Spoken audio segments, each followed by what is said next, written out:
Today's podcast is Find Your Own Wave. Hey, man, listen. Stop surfing in my ocean, you bastards. Today's message is, I don't know. Oh, man, let me use this, man. Brought to you by ImposterSyndrome.com. This is not Catfish the Show, my brother. Cassette Drums on SoundOracle.net. Over 160 handcrafted cassettes using broken tape players and broken tapes is super dope. Also, I like to plug Loop Dreams by theproducerkit.com. 20 handcrafted loops to get you out of that producer block. And this show is also brought to you by Dope This Week. Hey. If you want super dope videos, super inspirational producer messages, and tips on new gear to use, go to theproducerkit.com and sign up for Dope This Week so you can be on the mailing list to get all that dope stuff every Friday morning. Marlon Bando. R.I.P. to the creator of the solo Red Cup. Oh, say it ain't so, cuz. Stop it. My man died. He's a legend. Listen, hold on, man. We gotta say some. Hold on, man. We only got one speaker on though.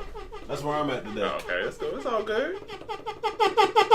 Come on, man. We gotta get a Red Cup guy some props, man. Give it to him. Hold on, man. Shout out to the young Red Cup guy. Yo, beer pong will never be the same, bro. Exactly. You made some real shit. You know what I mean? Hey, you've been fueling cookouts since 1976. Boy, you know how many times before I let go and this has been played at the same time? You know what I'm saying? Oh, if before I let go and a Red Cup is happening at the same time, oh man, you on a hunt. You had a good night. It's going down. You know what I mean? So shout out to you, man. You know how much Jameson can be filled in this cup? Shout out to Red Cup, dude. We just really want to do. I don't even know what dude's name is, but shout out to him. Red Cup, dude. How do you go about selecting the perfect snare? Take a day. You probably don't need a day, but just take some time. Go through all your snares. Find out just those ones that you like. Or listen to songs that you like. What kind of snares are they using? Chances are they're using the same type of snares. You know, whether they're short snares, 808 snares, whatever. Put them all in one place. Just one place. Next time you're doing a beat, those are the snares that you use. If they don't fit, don't find another snare right then and there. Just take another day, find a different set of snares, put them all in the same place. Eventually, you'll end up with a folder where you can choose from snares, and you know at least 3 of those snares are going to work for any situation. Facts. Yeah, I'll say I learned from Oracle. The prep is like half the battle. If you prep really well, everything else is easy. It's like food, right? Facts. Coming from a guy who just started meal prepping, you know what I mean? Hey. I just started. Did you just start meal prepping? No, I just started. I would make everything. Nice. Now on Sundays, I just cook everything. So for the week? For the week. I try to, from Monday through Friday. Nice. Yeah, it's been a pain. But, you know, we getting there. But the same thing for making beats, man. You got to kind of prep and get all your stuff together. So when you do make beats, you're really efficient. You can fly through them. Yep. Super quick. That's a fact. Tips on connecting with artists. Funny enough, I'll be talking about this tomorrow. A lot of times people don't realize the artist is not really the person you need to connect with. It's people related to the artist, people that are close to the artist, maybe the artist manager. Because the artist gets a ton of DMs. I mean, put it like this. It's going to be your link to your SoundCloud and then like 5 DMs of titties. Facts. It's going to happen. You're going to get lost in the sauce. But now if you know somebody that will respond back and forth with you, perhaps have that artist ear, those are the people you really want to reach out to. But to be honest with you, make sure that you have something for them to go to. Because I can't tell you how many times people hit me up like, "Yo, check out my music," and then sometimes I might even go check out the page. No music on there at all, and I'm like, "Come on, Slim, right? Come on, you ruined this for everybody else." So that would be my tip, man. Connect with people around the artist and make sure you're sending them to a place on the platform that you're connecting to them with, where they can see what you can do. Thanks. If you're on Instagram, don't DM them and then be like, "Yeah, go to my SoundCloud." Or they go to your page and it's no music, but it's a link to your SoundCloud in your bio. They're on Instagram. So, yeah, I'd say, man, just make it easy for people. Mm-hmm. If somebody's messaging you, how would you want to be messaged? That's a great point. I don't want to. No, if you're a random guy from, I don't know you. To be honest, I don't want to hear your music. It's so much music. Now, I can't keep up with Drake and Future's music. People who I enjoy their music. I can't keep up with all that. I don't want to hear random guy number 5's music just because you message me. True. But if you give me a reason, then it's a different story. Then I'm like, oh, okay. That's a really great point though, because it is so much music out there, and the people that you really respect, they put out more music than you can handle. But it was a rare occasion last week. Somebody sent me something, checked them out. It was dope enough. I clicked on the bio, went to the SoundCloud, then went to the Spotify, then reached out to them. Oh, they got to be hard, yeah. Yeah, because they let the breadcrumbs of dopeness. You know? How did they approach you? 2 ways. Number one, they hit me saying thank you for the opportunity to participate in something. And the reason they participate is because they came recommended by somebody else. So when it comes to certain things, that's why I was saying reach out to the people around the artist and not the artist. People listen to their friends. Facts. That's when nobody's going to question something. When your man is like, yo, you need to check this out, you're going to check it out. And so that's really what it was. Somebody's like, man, you need to really check this girl out. And she did something on something for me. And I'm like, man, she sounds dope. She came highly recommended. Led the breadcrumbs right. Went to the Instagram. It was flawless. Went to the SoundCloud.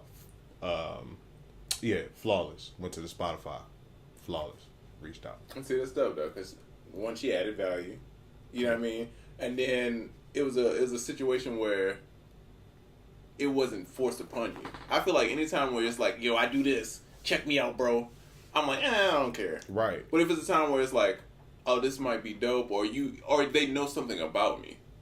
Like, I don't want to get spammed. Right. You know what I'm saying? That would be my thing. And just like what they say with a job application, you're supposed to know about the company, the history. If somebody hits me and they know something about me, and then they're saying, oh, check this out. Right. I pay attention a little bit more. So when you reach out to artists, man, make sure you know something. Don't just send a group message to 20 people. Right. And you pointed on, you touched on a great point. The whole, yo, I do this, check me out. All you put in there was a command or a demand. You didn't put a question. You didn't offer anything. You just, basically your message was, hey, do this for me. That's it. That is really your message. That's what the person sees. So just think about that the next time you DM somebody. And I'm pretty sure you'll approach things differently. Facts. Is that an Eazy-E shirt, Sound Oracle? Man, easily I approach. Woke up quick. Hey, there you go. Yes, man. Listen, so I'm a super Eazy-E fan. Obviously, Eazy was a pioneer. When it comes to lyrics, people know I love lyrics, but Eazy wasn't about the lyrics. He was about being a pioneer of a certain subgenre, I would say, like gangster rap. And Eazy-E was the first. I think I told the story in here before. Like, my mother almost got arrested for buying me a Eazy-E tape. Like, they called the police on it and everything. That's crazy. Because it was the first album with the parental advisory sticker on it. So I'm a super huge Eazy-E fan, but it has to do with my mom and gangster rap and everything else. So, needless to say, this is my favorite shirt. Facts. I wish I knew all the lyrics to Eazy-E. I just know how to act like him, and I wish my hair was kind of like his. Hey, listen. After the show, I'll teach you all the lyrics. Facts. I'm thinking about getting a Jerry curl. You know how they say everything come back in cycles? You're just going to be first. Yeah, I'm going to be the first one. You're going to be ahead of your time. Way ahead. Old school. Yeah. I mean, I'm sure it's going to catch on eventually. Maybe. Hopefully. Maybe. Hopefully. On the East Coast and the South. Bring back the S-curl, Triz La. Yo, you already know. There you go. I'm the ambassador for the S-curl. Hey, don't disrespect Jerry Redding. Bring back the Jerry curl. Just for me. New stylings and hair care just for me. JUSTFRLME. Whenever people reference that commercial, I know one thing about them. They watch Soul Train. Oh, you already know. Because that's the only place you'll probably see that commercial. That's the only place they ran. They was like, we only have a budget for Soul Train and that's it, guys. Yeah, no lie, relax. What's the difference between jam and jelly? That is a great question. I don't know.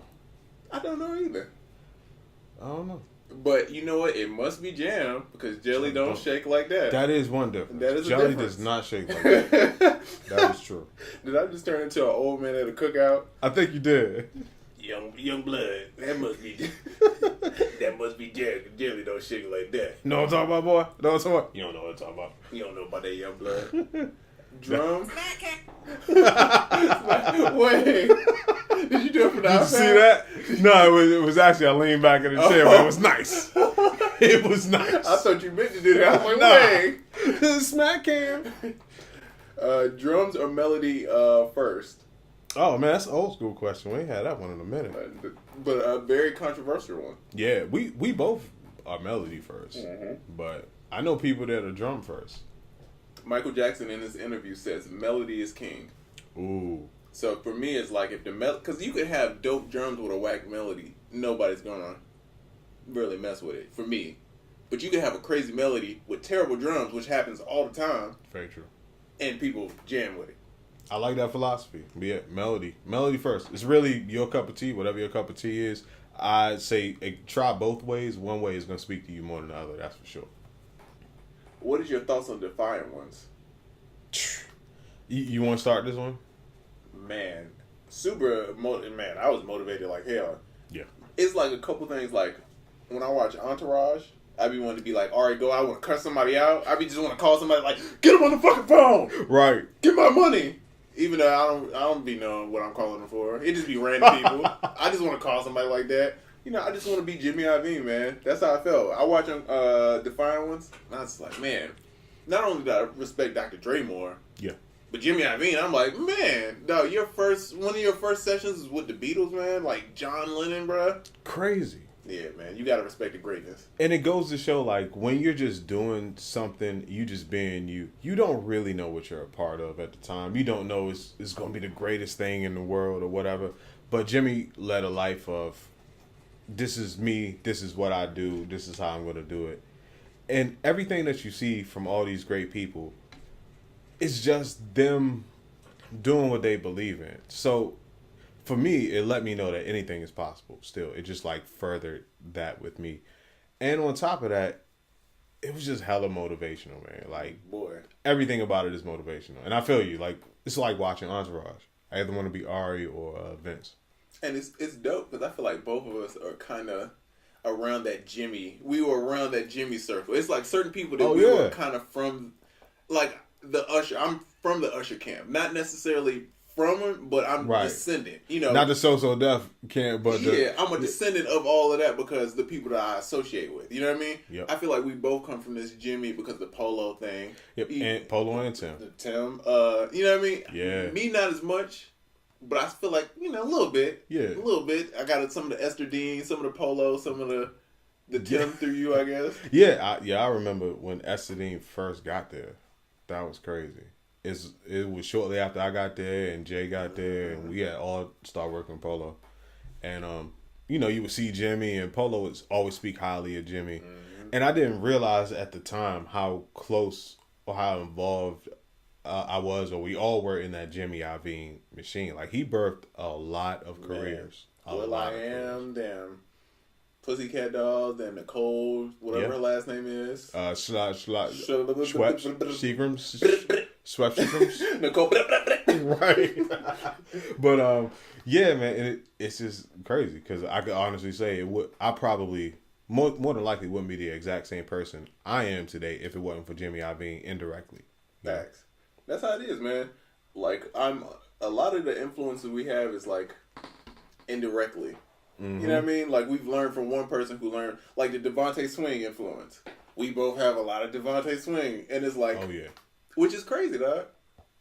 That is crazy, right? It's weird when you think about, and even some of the guys who influenced me is people that he hung out with, and I think that's why we get along. Yep. It's always we've been kind of on the same page of what. Yeah, same circle of people and all that.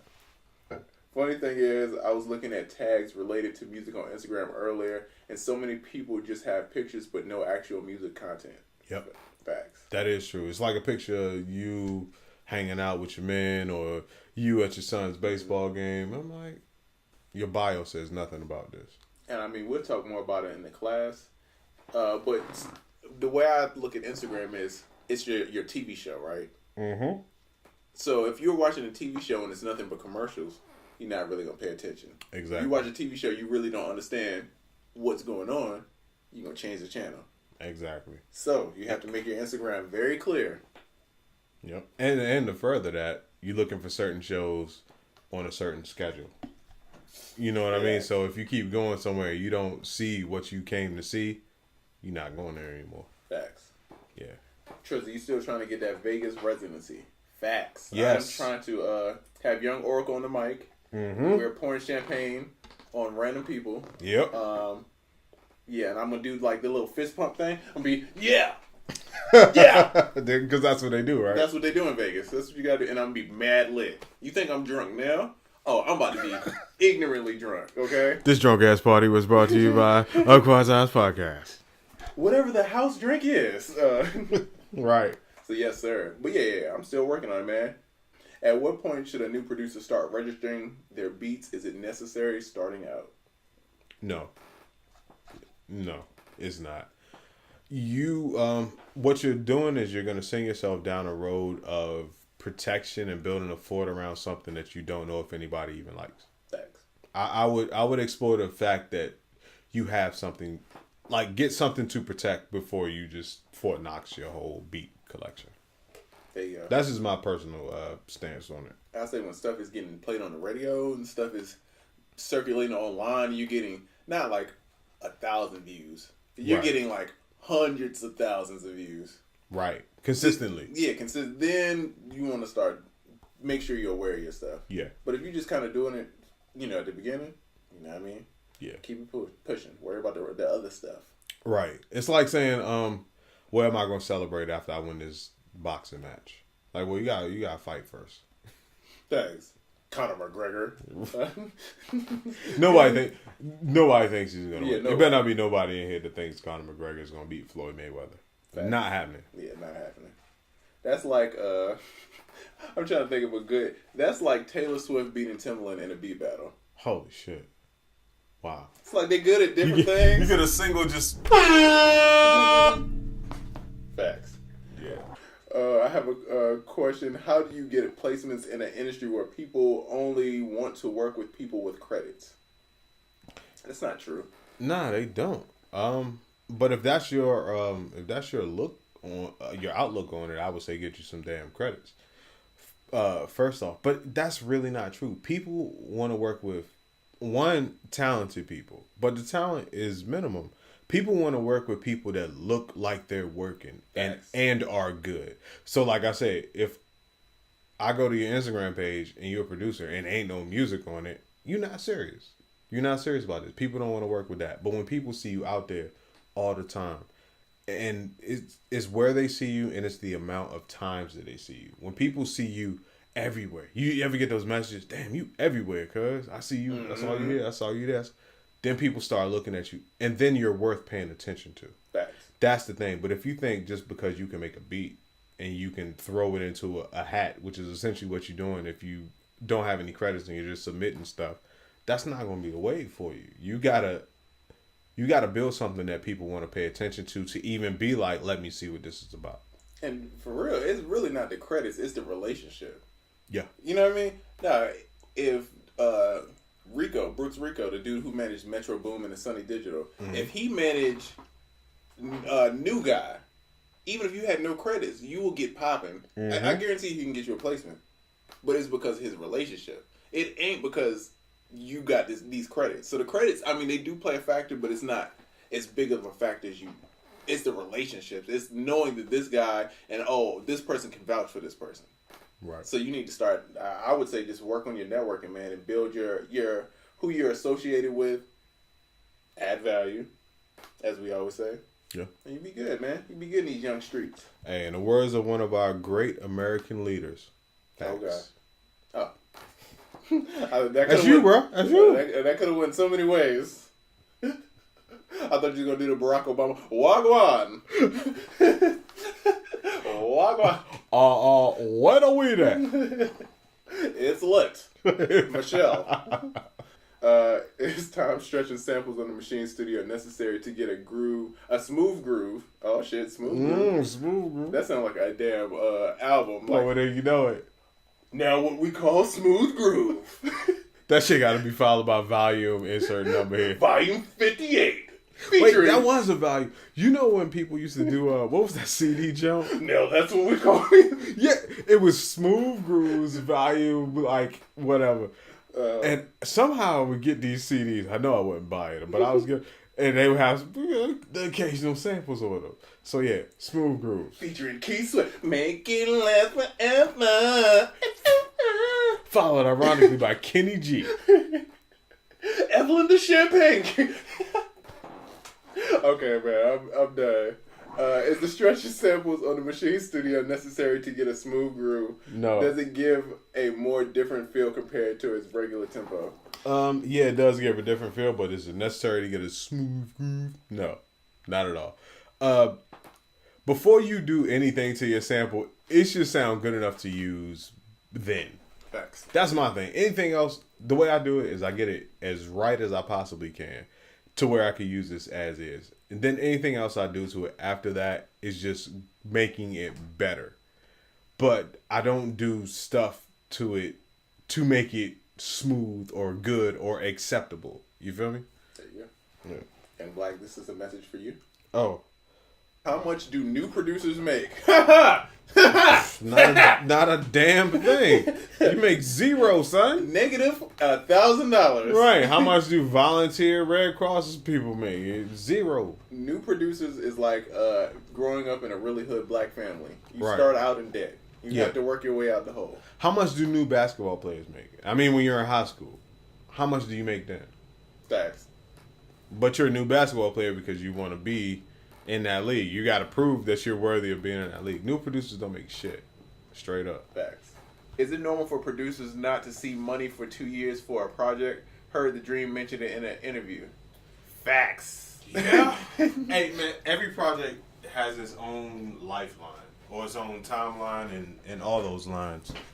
But be proactive, though, because things will be happening and you'll find out some shit happened a year ago with that project that you ain't even know about. So the thing is, you have to, it sounds bad, but you have to be, my homeboy, he talks about it all the time. He's like, Triz, you're so numb to, like, good things. Like, not numb in a bad way, but if something happens, I don't really consider it until it actually comes out. Yeah. Because when you do the placement thing, you'll get people cut your records, and they just never come out. Yeah.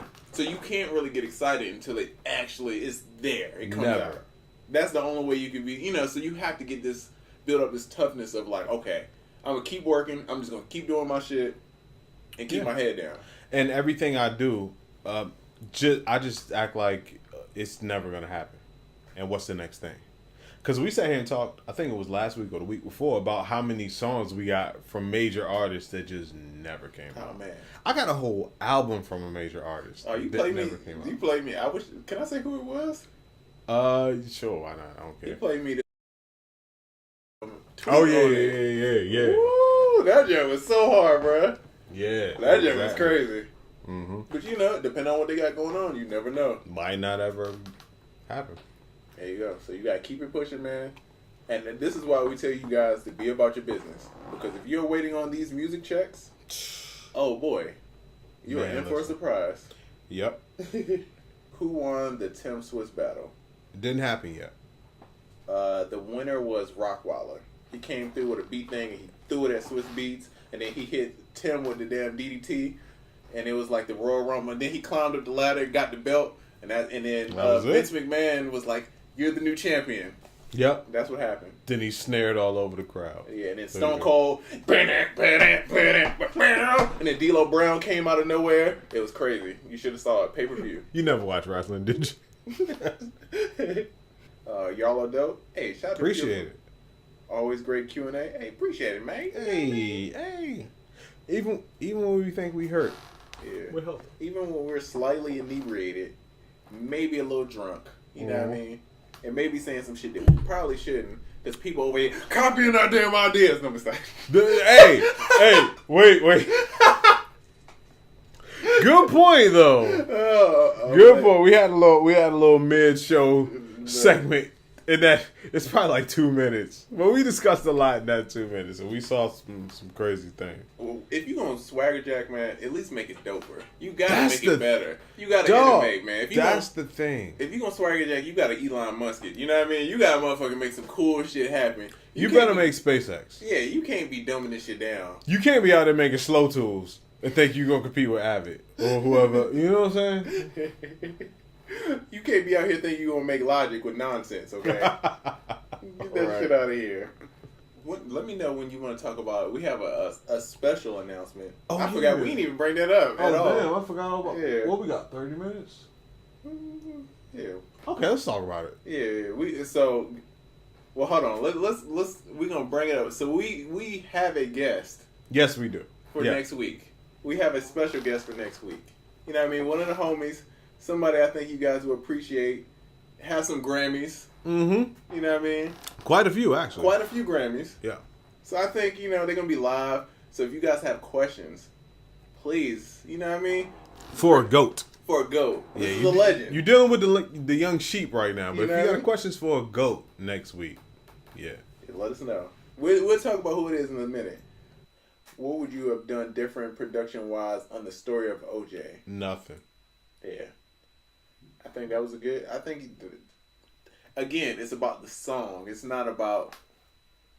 Well, I don't say that. Let me take that back. The song plays a big part of it. The beat needs to complement it. And I feel like they did a good job. Yeah.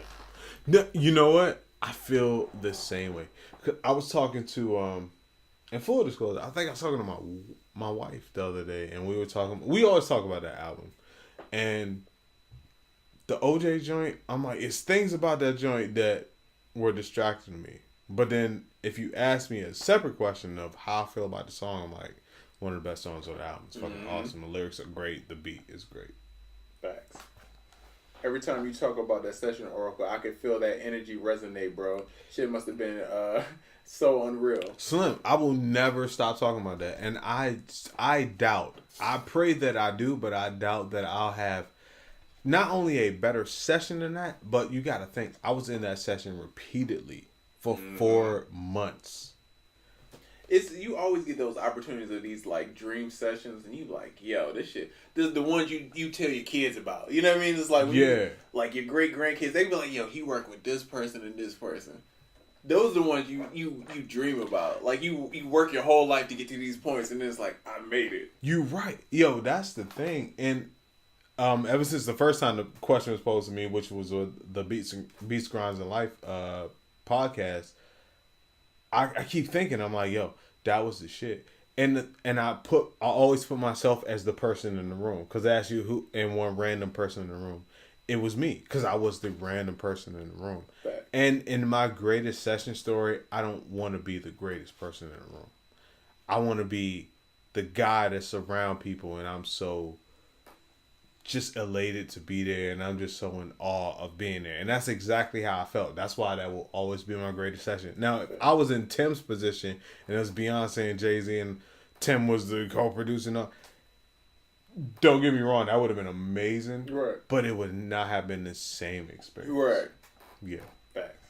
So we got some good guests on guests. Right? Guests on guests? Right. So somebody said Quincy Jones. People said Tim. I said it wasn't Tim or Polow. Somebody said Zaytoven, Michael Made It, Sunny Digital, Rico Love, Metro Boomin. I will say this.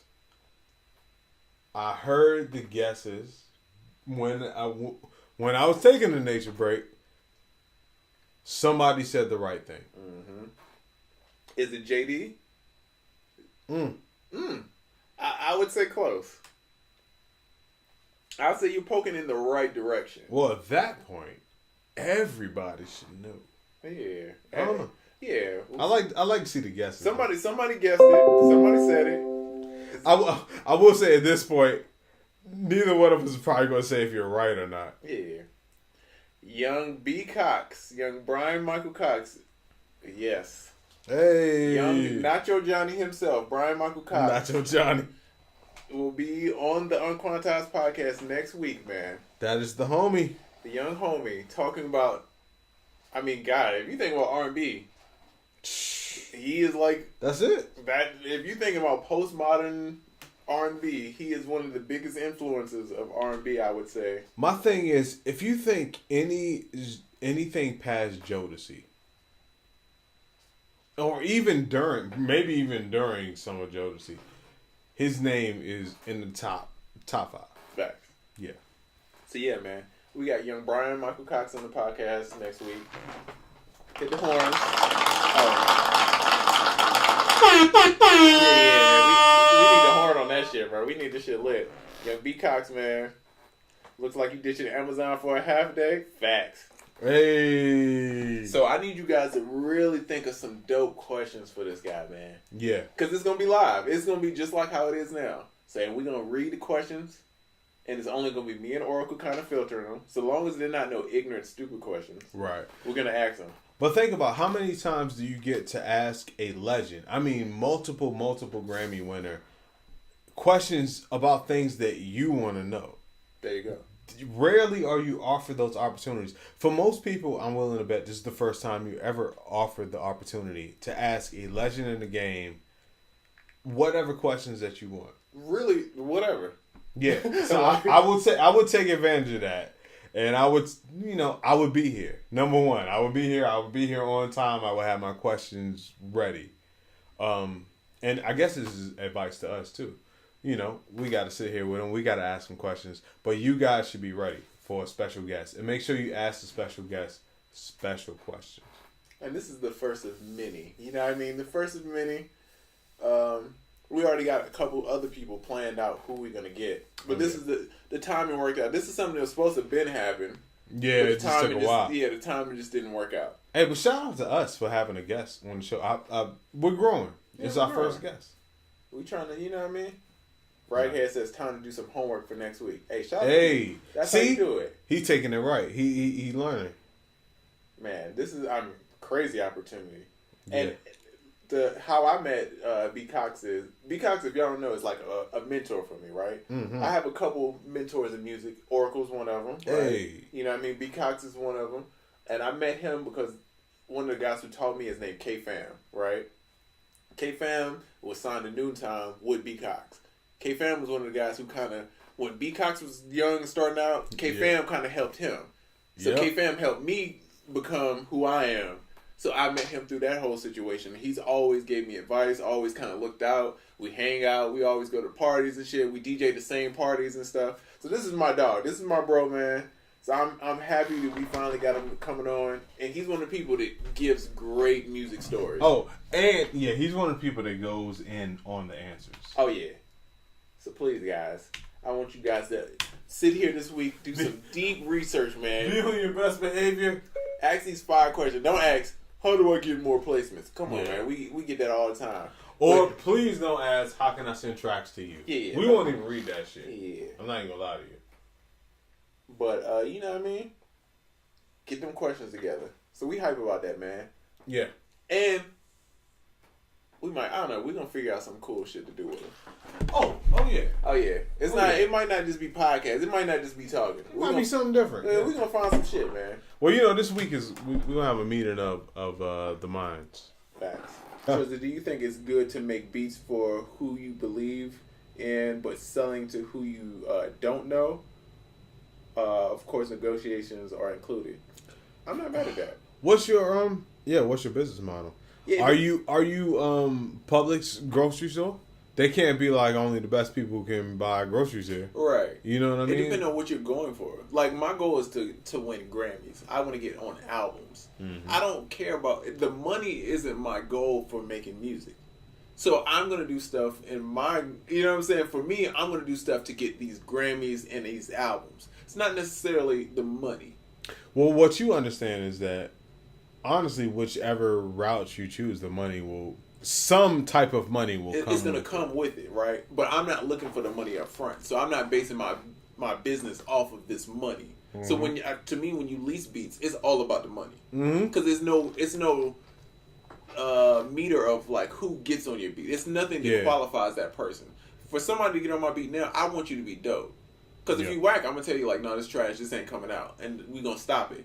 You know what I'm saying? Because I'm protecting my brand of what I want my music to be. Smart. You know what I'm saying? So it depends on what kind of producer you want to be. Young Oracle, what you got going on? I got Young Cassette Drums going on. Hit up soundoracle.net to get over 160 handcrafted cassette bass drums built with broken cassette players and over there.